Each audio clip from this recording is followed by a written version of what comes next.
कैसे हैं? आशा करता हूँ बहुत अच्छे होंगे और आप लोग आरपीएफ कांस्टेबल एग्ज़ाम के जो है तैयारी में लगे होंगे। ठीक है, जिनका भी पेपर 2 जो है मार्च को है, ठीक है, तो उनके लिए ये क्लास अति महत्वपूर्ण है, या जिनको उनके आगे आने वाले दिनों में भी एग्ज़ाम है उनके लिए भी ये क्लास अति महत्वपूर्ण है, क्योंकि सेम टू सेम इसी तरीके के प्रश्न आपके एग्ज़ाम हॉल में पूछे जाएंगे। ठीक है, इससे एक भी बाहर जो है प्रश्न आपको देखने को नहीं मिलेगा। ठीक है, तो आप लोग अच्छे तरीके से इन सारे जो है टॉपिकों को देख लीजिए। जिस तरीके से, जिस लॉजिक के आधार पे प्रश्न आपके पूछे जाएंगे, सेम टू सेम वैसा ही प्रश्न आपको इस क्लास में देखने को मिलेगा। ठीक है, तो जिनका भी पेपर जो है यहाँ पे 2 मार्च या उससे आगे आने वाले शिफ्टों में है, तो उनके लिए मैं रामबाण भी लाने वाला हूँ, जो कि सुबह के जो है 6 AM पे होगा। ठीक है, तो जो भी मेरे दोस्त इस रामबाण क्लास को देखना चाहते हैं, तो वो जो है जिस दिन पेपर है उसी दिन मिलेगा आपको सुबह के जो है 4 AM पे। ठीक है, बाकी सुबह में जो है आप लोगों के क्लास चलता है 6 AM पे। तो आप लोग जो है चैनल पे नए आए हैं तो प्लीज़ आप लोगों से रिक्वेस्ट है कि चैनल को सब्सक्राइब कर लीजिएगा, क्योंकि जब तक आपके एग्ज़ाम होंगे तब तक यहाँ पे जो है आपके वही कंटेंट दिया जाएगा जो कि आपके सिलेबस के आधार पे बनाया गया। ठीक है, और प्रीवियस ईयर के आधार पे प्रश्नों को मैं यहाँ पे आप लोगों को करा रहा हूँ। इससे एक भी प्रश्न जो है आपके बाहर नहीं पूछे जाएंगे, क्योंकि सिलेबस जो है आपके आरपीएफ से जो दिया गया है उसके आधार पर मैंने प्रश्नों को सिलेक्ट किया है। तो चलिए पहले हम लोग रीजनिंग के प्रश्नों को देखते हैं, उसके बाद से जीके के, उसके बाद से मैथ के। कह रहा है कि नीचे दिए गए विकल्पों में से संबंधित संख्या को चुनिए। देखिए इस तरीके के एक प्रश्न आपके एग्जाम हॉल में पूछता है। ठीक है, अब जो है आप लोगों को ऐसे प्रश्नों को अच्छे तरीके से यहाँ पे आने चाहिए सॉल्व करना। तो बताने की कोशिश करेंगे सभी लोग कि इस प्रश्न का सही उत्तर क्या होने वाला है। बहुत इंपॉर्टेंट प्रश्न है और आपके एग्जाम हॉल में ये पूछे गए प्रश्न है। ठीक है, तो इसका उत्तर 100% आना चाहिए, सभी लोगों का यहाँ पे आना चाहिए बेहतर तरीके से।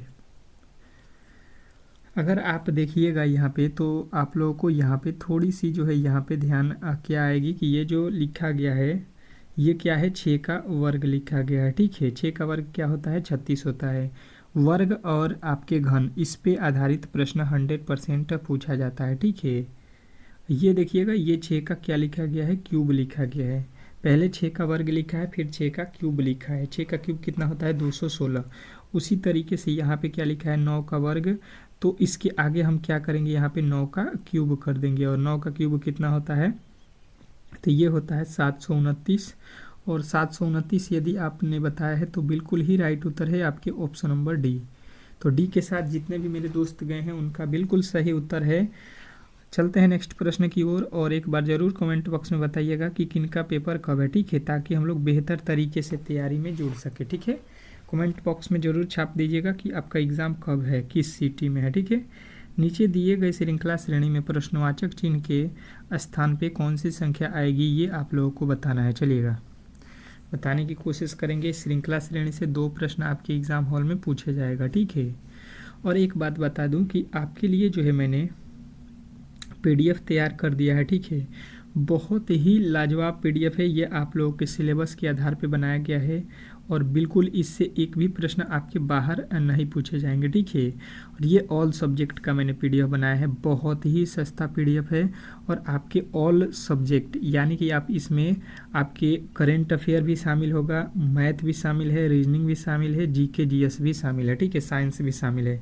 तो ये सारे ही सब्जेक्ट आप लोगों को मिल जाएंगे एक ही PDF में। ठीक है, कहीं पर भी आपको जाने की ज़रूरत नहीं है और आप लोग इसको अच्छे तरीके से पढ़ सकते हैं। बहुत ही कम समय में ऐसा इसको बनाया गया है। प्रश्न और उत्तर दोनों ही हैं इसमें आपके प्रीवियस ईयर के प्रश्न भी मैंने इसमें दे दिया है अलग से, ताकि आप लोग देख सकते हैं कि किस तरीके से RPF में प्रश्न पहले जो है पूछे गए थे। ठीक है, तो ये भी आप लोगों को यहाँ पे मिल जाएगा और ये मात्र आपके कितने रुपये में मिलेंगे, 40 रुपया में। ठीक है, 40 रुपये में इतना कंटेंट मिल रहा है, समझ सकते हैं आप लोग। ठीक है, तो इसको ज़रूर ले लीजिएगा जो भी मेरे दोस्त एग्ज़ाम हॉल में जाने वाले हैं। ठीक है, आपका कभी भी एग्ज़ाम हो, परंतु एक बार इसको ज़रूर पढ़ लीजिएगा, आपके सिलेबस के अनुसार इसको जो है बनाया गया। ठीक है, तो ये आप लोगों के व्हाट्सएप नंबर है, इस पर आप लोगों को संपर्क करना पड़ेगा। ठीक है, जिनको भी लेना है यहाँ पे इस पर मैसेज कर दीजिए, आपको जो है PDF मिल जाएगा। ठीक है, चलिएगा तो इसका जो है उत्तर कौन कौन बताया है देखिएगा। 2 से देखिए लिखा है जो है यहाँ पे 7। तो अगर देखेंगे तो यहाँ पे 5 प्लस किया गया होगा। अगर यहाँ पे देखते हैं तो यहाँ पे 14 लिखा है, यानी कि 7 प्लस किया है। 7 से जो है यहाँ पे देखिए कितना लिखा है, 14 से 23, तो ये लिखा है आपका 9 प्लस करके। तो इसके आगे हम क्या करेंगे, तो देखिए 5 7 9, तो 9 के बाद यहाँ पे हमको 11 जोड़ना पड़ेगा। तो 11 जोड़ेंगे तो कितना हो जाएगा, ये आपके कितना हो जाएगा, 34 हो जाएगा। ठीक है, पहले 5 जोड़ा है, फिर 7, तो फिर 9, तो फिर 11 जोड़ेंगे, यहाँ से 2 2 का अंतर हो रहा है। ठीक है, तो आपके उत्तर यहाँ पे मिल गया होगा। कौन सा ऑप्शन में दिया गया है 34, आपकी ऑप्शन नंबर डी। तो बिल्कुल ही राइट उत्तर हो जाएगा ऑप्शन नंबर डी, इसमें किसी तरीके के डाउट नहीं होना चाहिए। ठीक है, नेक्स्ट प्रश्न की ओर चलेंगे और अगला प्रश्न सभी लोगों को बताना है। ठीक है, चलिएगा। अब ये फिगर काउंटिंग से रिलेटेड प्रश्न है, तो आप लोगों को वीडियो को लाइक करके इसका उत्तर बताना है। देखिए, इसको हर एक प्रश्न को टेस्ट के तौर पे अगर आप नहीं रखते हैं तो आप लोग बहुत बड़ी गलती करेंगे, क्योंकि देखिए आपके एग्ज़ाम हॉल में कोई भी आपके सामने बताने वाला नहीं होगा। ठीक है, तो अगर आपने प्रश्नों को यहाँ पे सॉल्व कर दिया तो 100% है कि एग्ज़ाम हॉल में आप लोग प्रश्नों को सॉल्व करके आएंगे। तो आप लोग 100% तैयारी जो है पक्का करना चाहते हैं, तो आप लोग ऐसे प्रश्नों को यहाँ पे अपने मन से सॉल्व कीजिए। ठीक है, चलिएगा, मेरे साथ ही उत्तर बताने की कोशिश करेंगे कि इसमें टोटल जो है कितने त्रिभुज हैं। त्रिभुजों की संख्या आपसे पूछा गया है। तो देखिए, सबसे पहले त्रिभुज काउंट करना है, तो एकदम छोटी छोटी गलतियों को पकड़िए। जैसे कि आपको यहाँ पे आ जाना है और यहाँ पे एक जो है वर्ग टाइप का बना हुआ है, इसमें 2 लकीर इस तरीके के हैं, इसको काउंट कर लीजिए। यहाँ पे कितने त्रिभुज हैं, 1, ये 2, ये 3 और ये 4। 4 तो यहाँ पे छोटे छोटे त्रिभुज बने हैं। मैंने इसका ट्रिक क्या बताया था कि इसका जो है आपको क्या कर देना है, 2 गुना कर देना है, तो 4 दूना का 8 हो जाएगा। इसमें टोटल त्रिभुजों की संख्या कोई पूछेगा तो आपको बताना है कि टोटल त्रिभुज है 8 है। 8 जो है आपको मालूम हो गए। अब जो है इसके अलावा क्या इसमें और भी कोई त्रिभुज है, तो कहिएगा नहीं। अब इसके आगे चलिए, 8 के बाद चलिएगा, यहाँ पे देखिएगा इस तरीके से यहाँ पे आ जाइए, तो यहाँ पे आपके 1 और यहाँ पे 2 और ये एक बड़ा वाला बना हुआ है। ठीक है, तो 3 तो इसमें और मिल गए, 3 इसमें और जोड़ लीजिए। 3 के बाद एक ये वाला देखिए आपके सामने है, ये आपका हो जाएगा 4। तो देखिए 8 और यहाँ पे 4, 12 हो गया। 12 के बाद से देखिए ये वाला आपका कितना हुआ, ये वाला 1 हो गया, 13। ठीक है, 13 हो गया। और जो है 13 यदि आपने बताया है तो बिल्कुल ही आपका प्रश्न जो है गलत हो जाएगा। ठीक है, 13 वाले जितने भी मेरे दोस्त बताए हैं उनका जो है उत्तर बिल्कुल गलत है। तो बताइएगा कि अब इसमें टोटल कितने त्रिभुज हैं। यहाँ पे तो 13 नहीं होगा, तो आप कहिएगा कि देखिए ये वाला को हम लोगों ने काउंट नहीं किया था, ये बड़ा वाला त्रिभुज का। ठीक है, तो एक और इसमें आ जाएगा, यानी कि टोटल त्रिभुजों की संख्या आपको बतानी थी कितना, 14। और 14 जो है इस प्रश्न का 100% सही उत्तर होगा, इसमें किसी तरीके के डाउट नहीं होना चाहिए। ठीक है, नेक्स्ट प्रश्न की ओर चलेंगे और अगला प्रश्न आपके सामने है। क्या कर आपका अगला प्रश्न बताने की कोशिश करेंगे सभी लोग। कह रहा है यहाँ पे आपका अगला प्रश्न कि किसी कक्षा की 68 छात्रों में से सीता का 19वीं स्थान है, 29वीं स्थान है। ठीक है, अंतिम स्थान से उसका जो है रैंक क्या है। अब देखिए 19वीं स्थान उसका कहाँ से है, जो है उसका यहाँ से अगर देखिएगा तो टोटल जो है यहाँ से यहाँ देख लीजिए कि आपके टोटल लड़के कितने दिए गए हैं, 68। ठीक है, अब बोल रहा है कि एक कोई लड़की है सीता करके। ठीक है, उसको जब शुरू से देखा जा रहा है तो उसका स्थान जो है यहाँ से कितने नंबर पे आ रहा है, 19वें स्थान पे। ठीक है, तो जब हम लोग अंत से, ये अंत वाला हिस्सा है अंत, और ये जो है स्टार्ट शुरू का स्थान है। ठीक है, ये शुरू का स्थान है। तो बोला जा रहा है कि जब हम अंत से जब देखेंगे, इधर से तो देखें तो ये कितने पे आ रही है, तो 19वें पे स्थान पे आ रही है, यहाँ पे सीता खड़ी है। ठीक है, तो अब बोल रहा है कि इधर से सीता को जब हम काउंट करेंगे तो कितने नंबर पे आएगी। तो देखिए सीता यहाँ पे कितने बार काउंट होगी, एक बार इधर से भी काउंट हो गई और एक बार इधर से, अंत से भी और शुरू से। तो सीता कितने बार हम लोगों ने काउंट किया है, 2 बार। यानी कि जो है यहाँ पे जितने लोग थे उसमें एक और बढ़ा लेना पड़ेगा। क्यों, क्योंकि यहाँ पे जो है आपने सीता को 2 बार अब काउंट कर लिया है। ठीक है, और इधर से 19 नंबर पे है, तो 19 अब हम माइनस कर देंगे, तो इधर से जो है आपके कितने नंबर पे हो जाएगी, तो ये जो है 69 में से 19 घटाएंगे, इसका जो है स्थान कितना हो गया, 50। 50वें स्थान पे होगी वो अंतिम से। तो इस तरीके से इस प्रश्न को बनाना था। बहुत इजी प्रश्न था, आप लोग कर सकते हैं, ठीक है। ऐसा नहीं है, बहुत ही सरल तरीके हैं इसके। आप लोग अच्छे तरीके से देखेंगे तो ये सारे ही प्रश्न आप लोगों के अच्छे तरीके से समझ में आएंगे, ठीक है। कि केवल जो है क्लास करते रहिए। कह रहा है अगला प्रश्न कि निम्नलिखित शब्दों को एक जो है तार्किक एवं अर्थपूर्ण क्रम में व्यवस्थित कीजिए। अब जो है इनको जो है अर्थपूर्ण क्रम में हमको व्यवस्थित करना है, ठीक है। मतलब इसके कहने का मतलब है कि सबसे पहले इसमें जो वर्ड लिखे गए हैं उसमें से कौन से आने वाले हैं बताइएगा। पाठक होता है कि विचार सबसे पहले होता है, या पुस्तक होता है, या प्रतिपुष्टित होता है, या विक्रेता होता है, या लेखक होता है। कौन सबसे पहले आएगा, कौन बाद में आएगा, कौन बीच में आएगा। इस तरीके से इसको जो है शब्द के अनुसार जिस तरीके से इसको यूज किया जाएगा उस तरीके से इसको बैठाइए। चलिए आपके पास 10 सेकेंड का समय देता हूँ, आप कोशिश कीजिए कि इस प्रश्न का उत्तर बताएं। बनाइए इस प्रश्न को फटाफट से कि इसके उत्तर क्या होंगे। तो समझने की कोशिश कीजिए। सबसे पहले हम लोग क्या करते हैं, किसी भी काम के लिए विचारते हैं, ठीक है। तो सबसे पहले क्या होगा, चौथा होगा, ठीक है। उसके बाद से क्या करते हैं, उसको लिख लेते हैं, ठीक है, कि वो भूले ना। उसको जो है किस तरीके से काम कराना है या करना है उसको यहाँ पे होता है, ठीक है। उसके बाद से हम क्या करेंगे, तो उसके बाद से उसको जो है पुस्तिक करेंगे, ठीक है। पुस्तिक मतलब यहाँ पे दूसरा हो जाएगा, ठीक है। अब उसके बाद से हम लोग क्या करेंगे, तो विक्रेता उसके बाद से होगा, उसको विक्रेता होगा, ठीक है, मतलब बेच देंगे।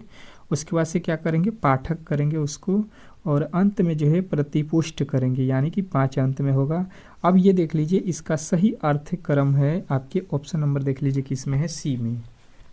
तो सी जो है इस प्रश्न का सही उत्तर है। यदि आपने बताया है तो बिल्कुल ही आपके सही उत्तर होंगे, इसमें किसी तरीके के डाउट नहीं होना चाहिए। नेक्स्ट प्रश्न देखिएगा, आप लोगों के सामने आ चुका है, और ये प्रश्न आपके ब्लड रिलेशन टाइप के प्रश्न हैं। थोड़े से अलग है, परंतु आप लोगों को ऐसे प्रश्न एग्जाम हॉल में तंग करेंगे, ठीक है। और तंग करने वाले प्रश्नों को ही आप लोग अगर सीख लेते हैं तो बाकी जो हलवे प्रश्न कह सकते हैं सरल, उसको तो सभी लोग करेंगे, ठीक है। लेकिन जो मेन प्रश्न होते हैं उसको जो करके आएगा उसी का जो है यहाँ पे जो है मेरिट में नाम होता है, ठीक है। तो अब क्या कह रहा है कि एक पार्टी में दीदी, पिता, माँ, 4 पुत्र तथा जो है उनकी पत्नियाँ तथा प्रत्येक पुत्र की 2 बेटियां हैं। इस पार्टी में कुल कितनी स्त्रियां हैं, ये हम लोगों से पूछा गया है। बताने की कोशिश करेंगे सभी लोग। एक पार्टी में क्या है, दीदी है, ठीक है। यहाँ पे दीदी लिख लीजिए। उसके बाद से पिता हैं, यहाँ पे पिता हो जाएंगे, माँ हो जाएंगी। उसके बाद से 4 पुत्र हैं, 4 पुत्र हैं। पुत्रों की संख्या यहाँ पे 4 लिख लीजिए, ठीक है। 4 जो है पुत्र यहाँ पे हो गए आपके। अब कह रहा है तथा उनकी पत्नियाँ, तो इनकी पत्नियाँ भी हो जाएंगी, ये एक एक पत्नी इनकी हो गई, ठीक है। और प्रत्येक के जो है पुत्र की पत्नियाँ तथा प्रत्येक पुत्र की 2 बेटियाँ हैं, और प्रत्येक पुत्र की 2 बेटियां हैं, और इनसे जो है 2 बेटी लिख ली हैं, ठीक है। तो 2 बेटी इसके होंगे, 2 बेटी इसके, 2 बेटी इसके, 2 बेटी इसके हो जाएंगे, ठीक है। तो इस पार्टी में कुल कितनी जो है महिलाएं हैं, तो आप देखिए यहाँ पे कितनी महिलाएं हुई, तो ये हो गई 8, और यहाँ पे इसकी माँ है तो 8 4 12, ठीक है, 12 हो गई। और ये एक दीदी है तो 12 1 ये हो जाएंगी 13, 13 के बाद से माँ भी तो महिला है, तो ये आपकी हो जाएंगी कितनी, 14। तो टोटल जो है पार्टी में आपको बताना था कि महिलाओं की संख्या, देखिए यहाँ पे बोला है स्त्रियों की संख्या, तो देखिए ये तो 4 जो है ये चारों लड़के के जो है वाइफ हो जाएंगी, और इनसे जो है 2 2 लड़कियां हुई हैं, ठीक है। तो 2 2 लड़कियां हो गई यहाँ पे, और सबको जब हम लोगों ने काउंट किया तो 14 जो है उस पार्टी में क्या हुई, स्त्री हुई, ठीक है। तो इस तरीके से इस प्रश्न को बनाना था। आशा करता हूँ कि ये प्रश्न भी आपको बेहतर जो है तरीके से समझ में आ गया होगा। नेक्स्ट प्रश्न कह रहा है आप लोगों के सामने कि नीचे दिए गए विकल्पों में से संबंधित शब्द को जो है चुनिए। बताना है आप लोगों को कि यहाँ पे जो है संबंधित जो है शब्द कौन से होंगे। जैसे कि आप लोगों के सामने दिया गया है, अमलेट का संबंध जो है अंडे से है, तो धातु का संबंध किससे होगा। चलिए अब जो है आप लोगों के सामने एनालॉजी का प्रश्न है, और 10 सेकंड के समय आप लोगों को मिल रहा है इस प्रश्न को सॉल्व करने के लिए। तो कोशिश कीजिए कि इस प्रश्न का सही उत्तर आप लोग बता सकें। चलिएगा बताइएगा कि इस प्रश्न का सही उत्तर क्या होने वाला है। बहुत इंपॉर्टेंट प्रश्न है और आपके एग्ज़ाम हॉल में इस तरीके के प्रश्न देखने को मिलेंगे, ठीक है। तो आप लोग इस तरीके के प्रश्नों को पहले ही कर लीजिए ताकि इस तरीके के प्रश्न आपको जो है एग्ज़ाम हॉल में तंग ना करें, ठीक है। तो अगर आप देखिएगा तो ऑमलेट जो होता है, ऑमलेट वो किससे बनता है? अंडे से बनता है, ठीक है। तो ये धातु है, ये धातु किससे बनता है? यही तो आप लोगों को बताना था। तो लोहा से धातु बनता है? नहीं। एल्युमिनियम से धातु बनता है? नहीं। सोना से धातु बनता है? नहीं। ये तो खुद ही जो है धातु है। तो धातु बनता है किससे ये हमको बताना है, तो हम बताएंगे अयस्क से, ठीक है। अयस्क से क्या होते हैं? धातु होते हैं। तो इस तरीके से आपको जो है अच्छे तरीके से प्रश्नों को ध्यान देकर जो है बनाना है। तो ऑप्शन नंबर ए के साथ आपको जाना है, ठीक है। नेक्स्ट प्रश्न की ओर चलेंगे और अगला प्रश्न आपके सामने है और ये प्रश्न आप लोग वीवीआई कर लीजिएगा क्योंकि इस तरीके के प्रश्न आपके एग्जाम हॉल में 2 ठो देगा, ठीक है। क्या लिखा क्या है अच्छे तरीके से समझिएगा कि एक पासे की दी गई 3 स्थितियों में से अंक 3 के जो है फलक के विपरीत फलक पर अंक का जो है पता लगाइए, ठीक है। मतलब इसके कहने का मतलब ये है कि आपको जो है यहाँ पे पासे के 3 अलग अलग स्थिति दर्शाई गई है। एक ही पासा है, उसको 3 बार आपको जो है दिखाया गया है, ठीक है। अब कह रहा है कि अंक 3 के जो है फलक के विपरीत फलक पे कौन सी संख्या है या आएगी, यही आपको बताना है।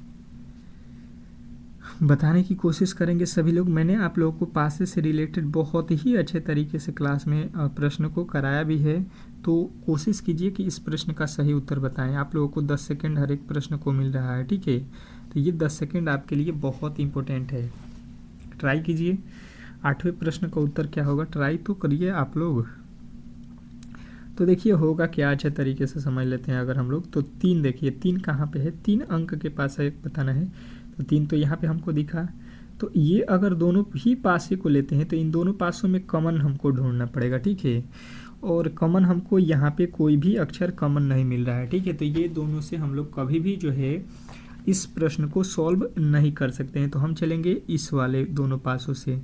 इन दोनों पासों में अगर हम देखते हैं, ठीक है, दोनों पासों में देखते हैं तो हमें क्या नज़र आ रहा है, देखिएगा यहाँ पे अच्छे तरीके से। इन दोनों पासों में कॉमन अगर हम देखेंगे, कॉमन मतलब होता है दोनों में क्या है, यहाँ पे 5 है और यहाँ पे क्या है आपके 5 है, ठीक है। दोनों में कॉमन वैल्यू जब मिल जाएगा तो सेम टू सेम इसी के आधार पे हम क्लॉकवाइज घूम जाएंगे, ठीक है। क्लॉकवाइज का मतलब होता है घड़ी की दिशा में। तो घड़ी किस तरीके से चलती है, तो इस तरीके से। तो आप पहले 4 की तरफ जाइएगा, यहाँ से क्लॉकवाइज चलिएगा तो इधर 3 की तरफ चलिएगा, यानी 4 का अपोजिट 3 हो जाएगा।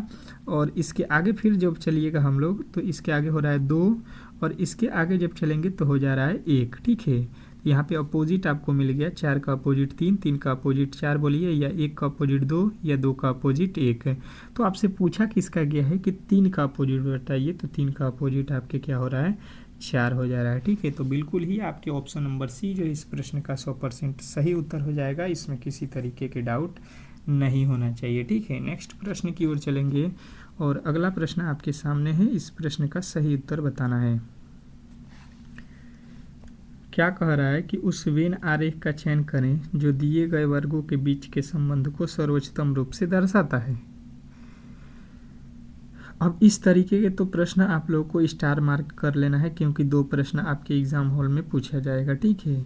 और होता बहुत ही इजी होता है ये प्रश्न वेन डायग्राम के, परंतु आप लोग जो है ऐसे प्रश्नों से भागते हैं, ठीक है।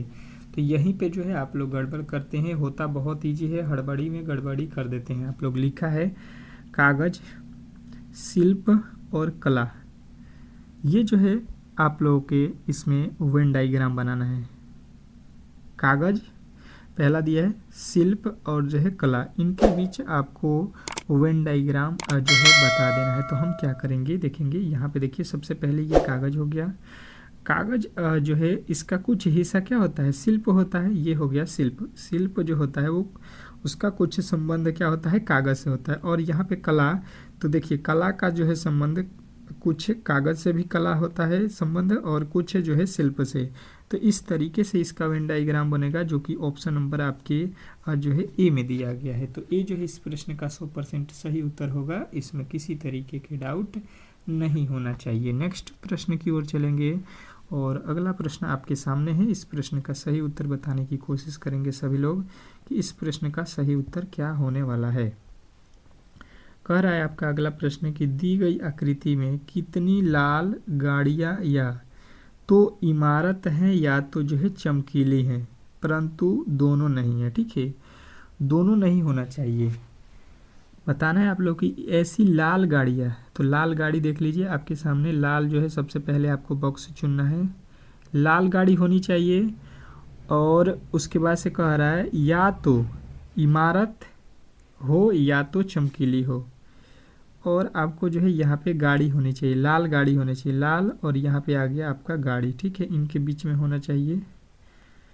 और उसके बाद से कह रहा है या तो वो इमारत हो या तो वो इमारत यहाँ पे है, या तो वो चमकीला हो, तो चमकीला आपके यहाँ पे है। ठीक है, तो ये जो है आप लोगों को देख लीजिए ये कौन कौन से हो रहे हैं, दोनों नहीं होना चाहिए। यहाँ पे बोला है कि परंतु दोनों नहीं होना चाहिए, तो दोनों में कौन आ रहा है यहाँ पे 19, तो ये तो हमको नहीं रखना है। ठीक है, तो अब इसमें उत्तर क्या बचा, तो इसमें जो है आप लोगों के देखिए यहाँ पे बचा 18 जो है आपको यहाँ पे है, और 21 यहाँ पे है, तो 18 और 21 जोड़ दीजिए, आपके कितना हो जाएगा 39। ठीक है, तो 39 जो है इसमें क्या है, ऐसे जो है लाल गाड़ियाँ हैं जो इमारत या चमकीली हैं, तो इस तरीके से आपके ऑप्शन नंबर ए बनेगा। ठीक है, राइट उत्तर। हम लोग इसको नहीं लेंगे, क्यों, क्योंकि ये गाड़ी जो है लाल नहीं है। ठीक है, यहाँ पे देखिए लाल भी होना चाहिए, पहले ही बोला गया है। तो इस तरीके से इस प्रश्न को आप लोगों को बेहतर तरीके से समझना था, और आशा करता हूँ कि आपको ये प्रश्न बहुत ही अच्छे तरीके से समझ में आ गए होंगे। नेक्स्ट प्रश्न, अगला प्रश्न देखिएगा आप लोगों के सामने आया है। क्या कह रहा है आपका अगला प्रश्न कि निम्नलिखित विकल्पों में से वह शब्द चुनिए जो दिए गए शब्दों के अक्षरों का प्रयोग करके नहीं बनाया जा सकता है। वे शब्द आपको चुनने हैं जो इन अक्षरों के प्रयोग करके नहीं बनाया जा सकता है या नहीं लिखा जा सकता है। अब चलिए, ये तो बहुत ईजी है, आपके सामने है जो अक्षर, उससे जो है नहीं लिखा जा सकता है, इसको ढूंढना है। तो ये तो आप लोग कर सकते हैं, कम से कम इसको तो बताइए, बताने की कोशिश करेंगे तो आप लोग इस प्रश्न को सॉल्व कर सकते हैं। भारी नहीं है, थोड़े से आप लोगों को अच्छे तरीके से इन प्रश्नों को समझना है। तो देख लीजिए आप लोगों के सामने, देखिए ऊपर में पी लिखा है, कहिएगा बिल्कुल पी है, यहाँ पे ओ भी है, आपके आर भी है और टी भी है, ये तो लिखा जा सकता है। ठीक है, हमसे बोला गया है नहीं लिखा जाने वाला, ये लिखा जा सकता है। इसको देखिए टी ऊपर है, आई भी है, आर भी है, ई भी है। ठीक है, यहाँ पे देख लीजिए ये सारे वर्ड मिल रहा है। इसके बाद से देखिए यहाँ पे आ जाइए, आपका क्या लिखा गया है, सी क्या आपके ऊपर लिखा गया है, आपको क्या ऊपर में सी दिखाई दे रहा है, बताने की कोशिश करेंगे सभी लोग बताने की कोशिश करेंगे, तो कहिएगा बिल्कुल नहीं सी दिखाई दे रहा है, तो ये हम लोग नहीं लिख सकते हैं। और ये पूछा गया था यही बात कि प्रयोग करके नहीं बनाया जा सकता है, तो हम इसको कभी भी नहीं लिख सकते हैं, क्योंकि यहाँ पे सी है और इस वाले में सी नहीं लिखा गया है। यही पे जो है आप लोगों को ध्यान देना था। अच्छे तरीके से आपने इस प्रश्न को समझ लिया होगा। नेक्स्ट प्रश्न की ओर चलेंगे और इस प्रश्न का सभी लोगों का उत्तर आना चाहिए। नेक्स्ट प्रश्न क्या कह रहा है आप लोगों के सामने, कह रहा है कि नीचे दिए गए समीकरण को सही करने के लिए किन दो चिन्हों को परस्पर गणितीय रूप से जो है परस्पर बदलना चाहिए। किन दो चिन्हों को जो है आपस में हम बदल लें ताकि ये समीकरण सही हो जाए। ठीक है, तो बताने की कोशिश करेंगे सभी लोग कि इस प्रश्न का सही उत्तर क्या होने वाला है। तो देखिए हम लोग क्या करते हैं, अगर सी वाले को चेंज करते हैं, मतलब 3 और 4 को चेंज करते हैं, तो यहाँ पे 48 लिखा है भाग्य 3 जहाँ पे लिखा है वहाँ पे अब 4 रखेंगे, और जहाँ पे 4 है वहाँ पे 3 लिख देंगे। ठीक है, प्लस का 16 माइनस का 15। अब इसको सॉल्व करेंगे तो 16 के पहाड़े में यहाँ पे भाग दे दीजिए, 4 के पहाड़े में ये कितना हो जाएगा 12 गुणे 3 हो जाएगा, प्लस का 16 हो जाएगा, माइनस का 15 है। ठीक है, तो 16 तियाँ कितना होता है, 12 तियाँ कितना होता है 36 प्लस यहाँ पे कितना हो जाएगा 16 माइनस 15। अब देखिए 16 में से 15 घटेगा कितना हो जाएगा 1 हो जाएगा, तो 36 में 1 जोड़ेंगे 37 आ जाएगा।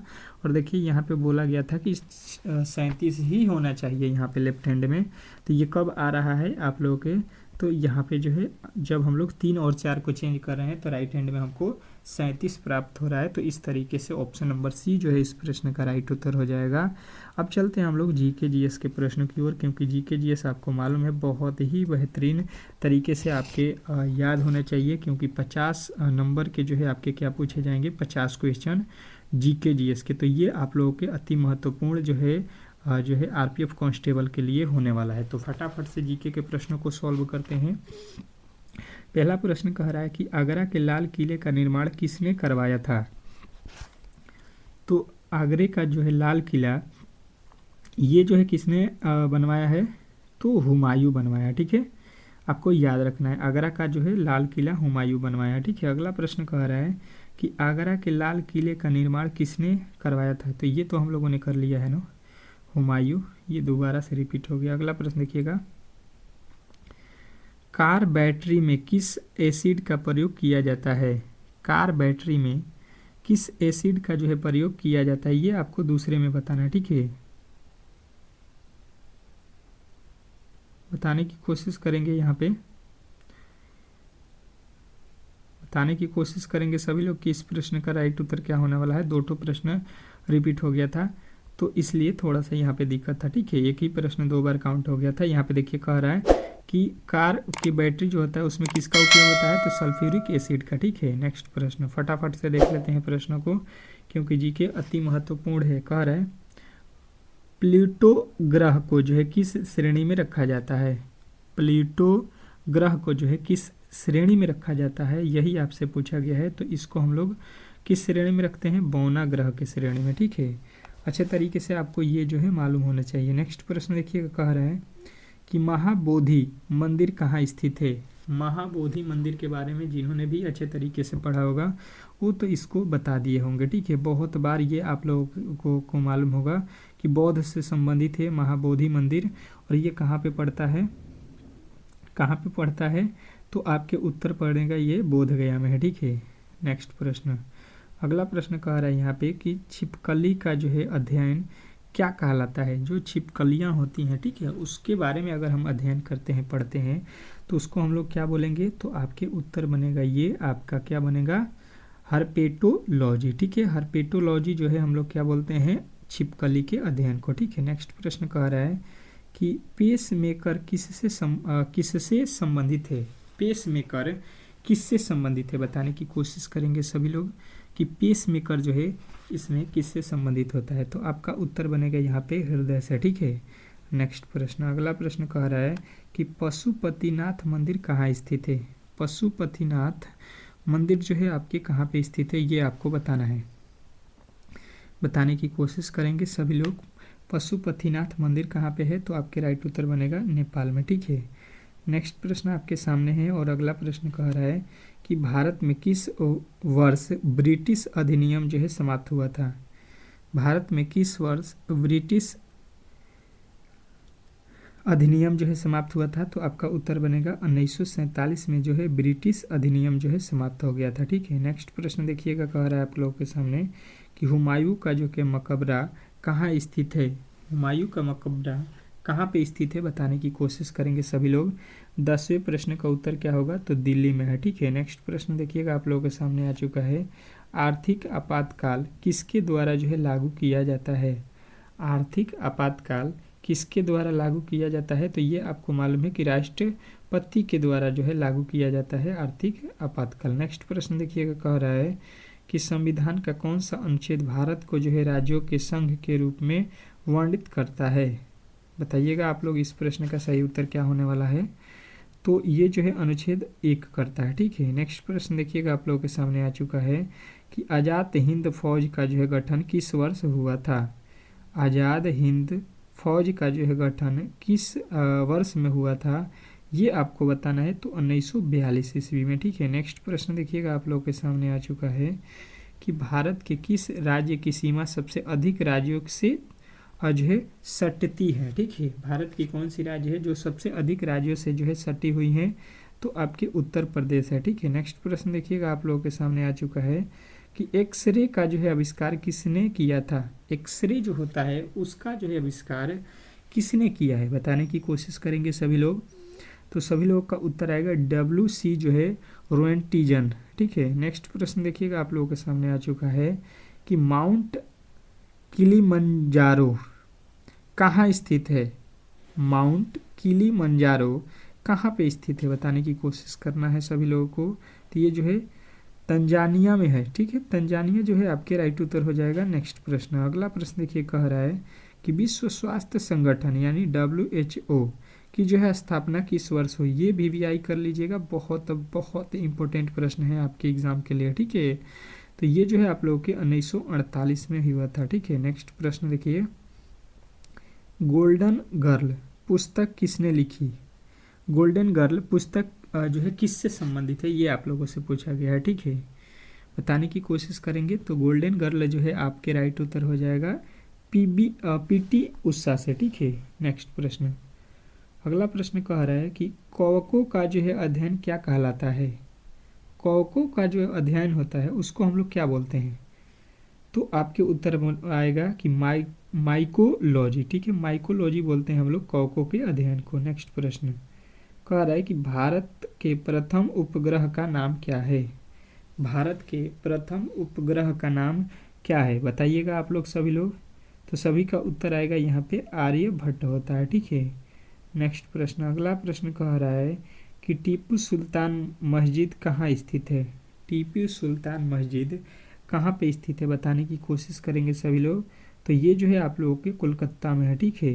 नेक्स्ट प्रश्न, अगला प्रश्न देखिएगा आपके सामने आ चुका है, जड़त्व का नियम किसने दिया है?